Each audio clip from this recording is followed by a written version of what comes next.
Hi, I'm Bryan with the Dayton Society of Natural History.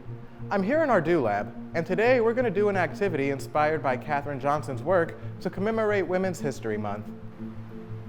One of my favorite hobbies is archery, which relies on engineering and the forces of motion to send my arrows flying through the air. If you notice, this arrow has bigger fletchings than this one, and that's because they're engineered for different things. You may want to use this arrow if you're shooting at an indoor archery range because you'll encounter less wind resistance and drag, and you may want to use this one at an outdoor location because its fletchings are smaller and better suited for wind resistance.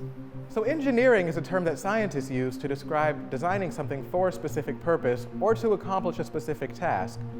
The fletchings on my arrows help it stay parallel and horizontal to the ground as it takes its flight path through the air. What your arrow is made of, the distance you need it to go, and the conditions you're shooting in will all affect the design of the fletchings you should use. But arrows don't just magically float off the ground and fly to their target. They need some kind of force to help them travel through the air. According to Sir Isaac Newton's first law of motion, an object at rest will stay at rest, and an object in motion will stay in motion until either of them is acted upon by an outside force. In other words, things don't move unless something moves them, and they don't stop moving unless something else stops them. And according to Sir Isaac Newton's third law of motion, for every act in nature, there is an equal and opposite reaction. Now to demonstrate that, I do have my bow here, and if you'll notice, I need to exert some force to pull my string back. Now that same force used to pull the string back would be released into the arrow, launching it through the air if I were to let go of that string. In a way, arrows and rockets aren't very different. They both have bodies that taper to a point at one end, have fin-like structures to stabilize their flight, and they're both propelled through the air for the purpose of reaching a target or destination. Just like arrows can be engineered for different things depending on their purpose, so can rockets.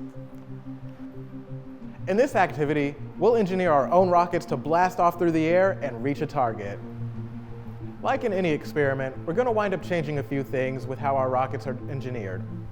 So this red rocket here is what we're going to call our control, meaning that we haven't changed it in any way, we haven't manipulated it.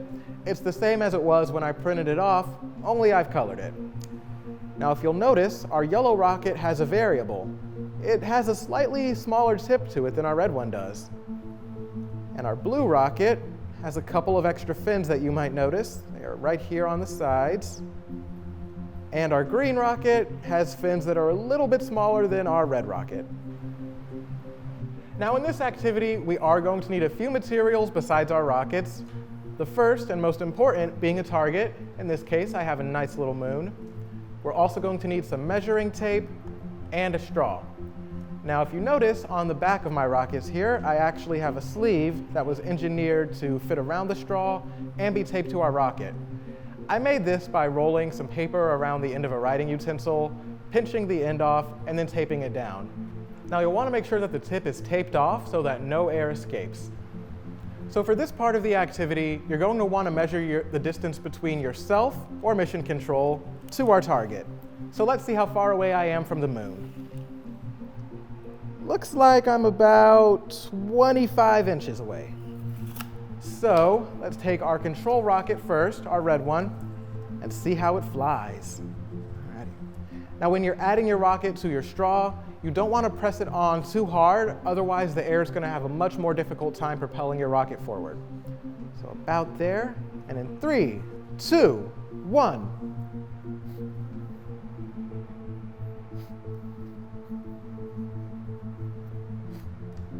Alrighty. So it took a few tries to launch it, but let's see how far it went.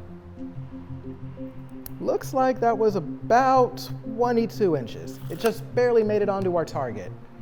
So why don't we record that result? And in science, we always repeat things to make sure that we're getting a good, accurate result. So we're going to try this a couple more times. Ooh. So we have a good baseline for our red rocket. Let's try our yellow one that has the narrower tip to it.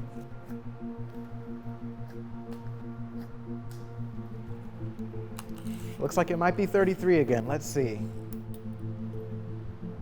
33. Very consistent, that one.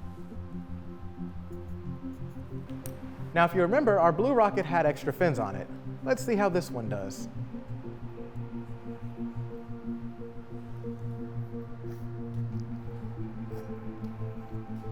That one went off the table, so we're going to count it as being at least 34. And again, it went about 34. We're just going to say that that one got blasted off into space and had difficulty re-entering orbit. So let's try our last one, which was our green one, that had smaller fins than our red control rocket.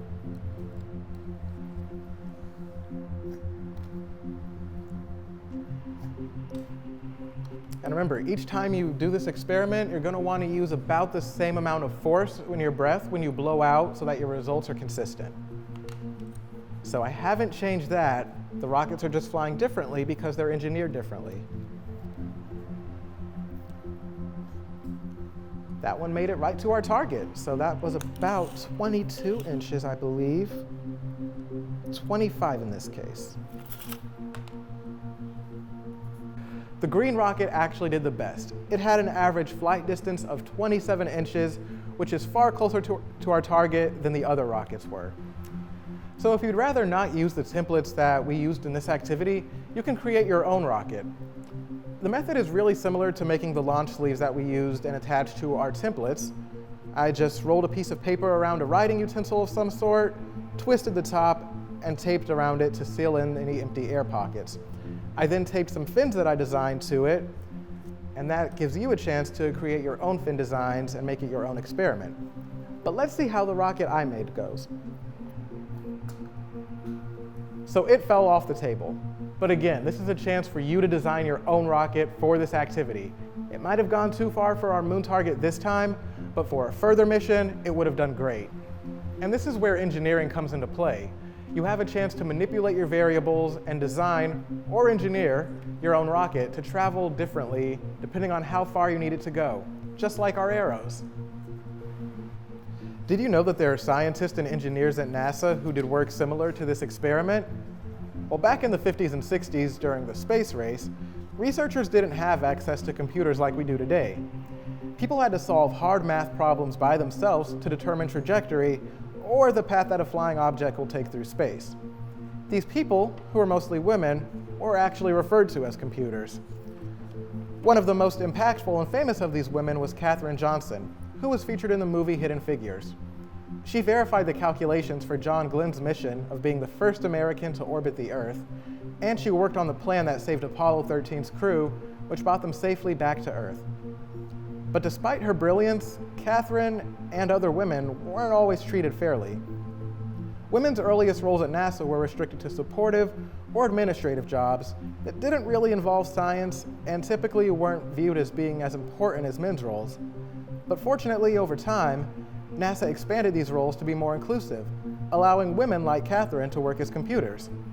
And in 1972, the Equal Employment Opportunity Act was passed, eventually allowing women to work alongside men as astronauts. Katherine faced additional roadblocks because she was a black woman. At the time, black women working as computers had to complete a chemistry course at Hampton Institute that white workers didn't need to take.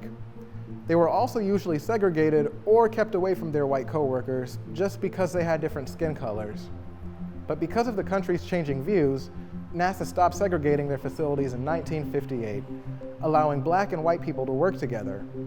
Today, we have Katherine's work to thank for improving our understanding of how spacecraft travels through the air and out into the stars. How'd your experiment turn out? Did your rocket complete its mission? If not, how can you re-engineer it to do so? As Katherine showed us, we never fail experiments, we just make unexpected discoveries, and you can do this. Well, that's all I have for today. If you enjoyed this video, go ahead and hit that like and subscribe button, and be sure to hit that notification bell so you know every time we post. I'll see you later.